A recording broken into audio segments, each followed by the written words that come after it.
Ар бир адамдын жашоосунда үмүт, аракет жана сабыр маанилүү орунду ээлейт.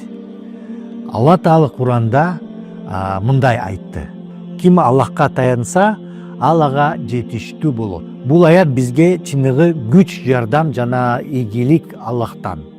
Бирок таянуу бул жон гана күтүп отуруу эмес. Таянуу менен аракет бирге жүрүшү керек. Жалкоолуктан арылып, алдыга умтулуп, телефонго же башка пайдасыз нерсеге алыксыбай, ар бир убактыбызды пайдалуу өткөрөлү. Иштеп, ата-энеге, үй бүлөгө, жубайга, балдарга көңүл бөлөлү. Сен кайсы нерсеге көңүл бөлсөң, ошол нерсе сөзсүз өнүгөт, жакшырат. Ошондуктан ишен аракет кыл, дуа кыл жана жыйынтыкты Аллахка тапшыр. Анткени Аллахка таянган адам эч качан утулбайт.